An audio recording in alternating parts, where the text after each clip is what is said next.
His Lordship Honorable Rizin Aram Zigamanda, Senior Counsel, the Chief Justice of the Republic of Malawi,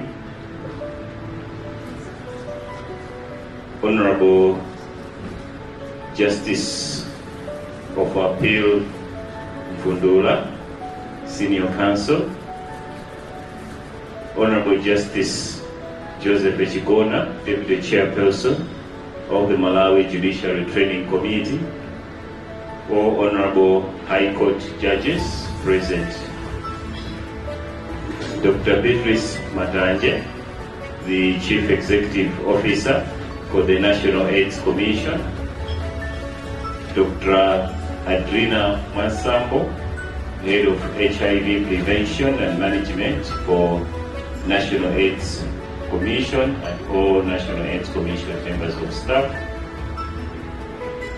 our esteemed facilitators, and I hope she will be joining us soon, Dr. Jean Primita, who is the Director of Financial Crimes for the Directorate for Public Prosecution, Counsel Robert Kanduru for the Law Commission, and all facilitators from National AIDS Commission. Ladies and gentlemen, good morning. I would like to welcome you to this orientation session on the HIV and AIDS Prevention and Management Act for the Judiciary.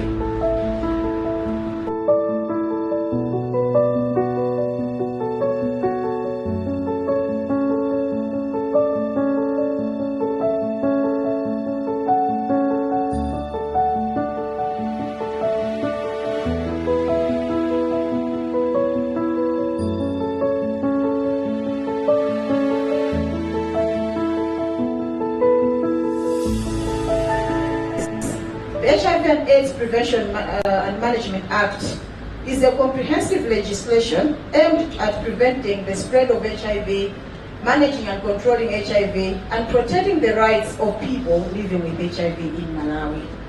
I think we should underline protecting the rights of people living with HIV in Malawi.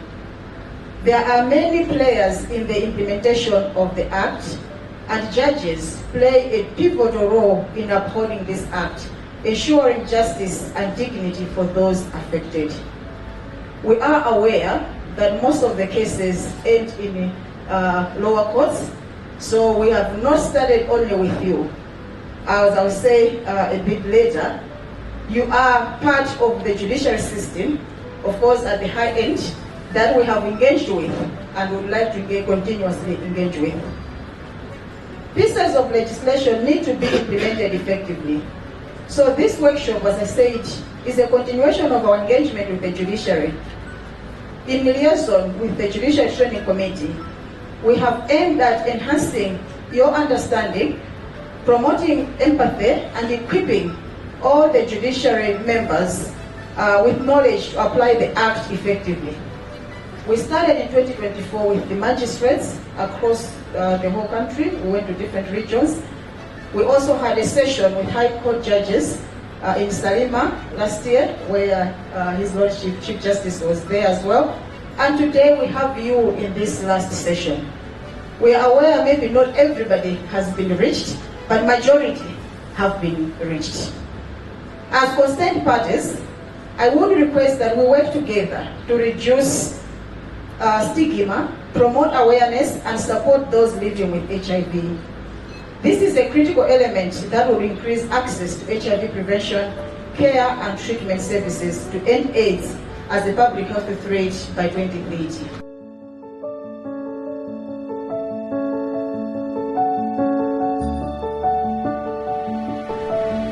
The Malawi Judiciary is committed to ensuring that its judges, also judicial officers, are equipped with knowledge and skills to effectively administer justice in a manner that is sensitive to needs of all individuals, including those living with HIV and AIDS.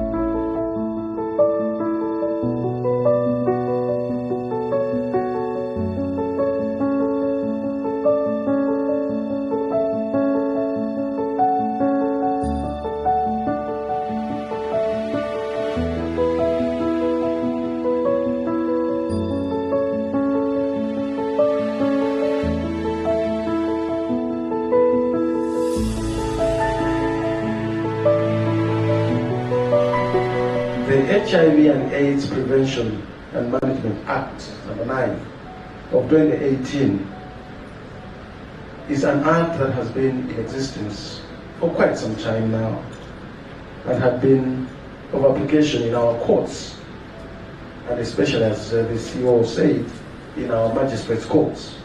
Maybe not so much in our high court, but matters from the magistrates go to the high court and then the Supreme Court. The courts have a constitutional duty in that regard, because the courts are the bulwark of the rule of law.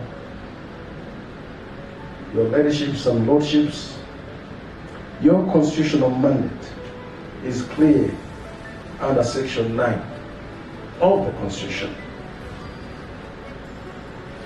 It is, and I quote,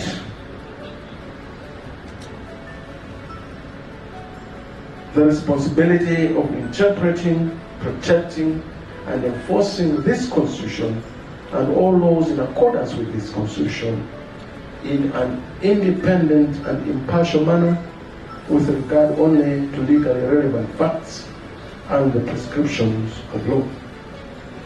End of quote.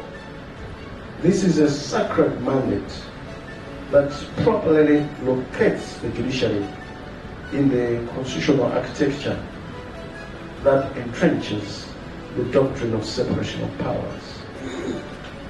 Where a constitutional responsibility is so clearly expressed in the supreme law of the land, it should be concerning to judicial officers and the entire nation that a specific finding was made by the Malawi Human Rights Commission that judicial officers showed little knowledge of the law and were deficient in the application of the relevant provisions of the law.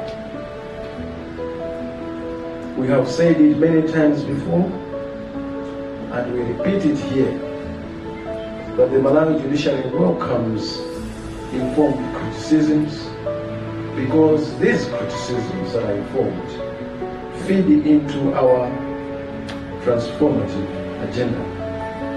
I think everyone now knows that we are in a transformational trajectory as a judiciary. It is truly my hope that it is not an overstatement on the part of the Malawi Human Rights Commission that judicial officers showed little knowledge of the law and were deficient in the application of the law. I really pray that this was an overstatement. Otherwise, if it's true, it's really concerning.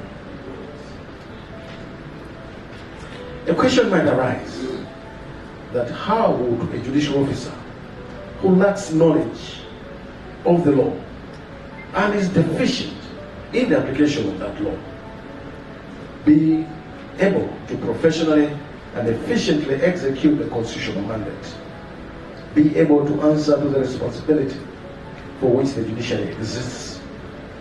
And I believe my ladies and my lords are stirred up by this statement. You,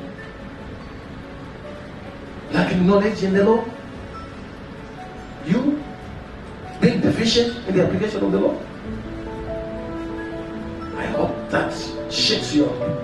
It says, now it can't be. And you can understand why I described this finding as harsh and embarrassing.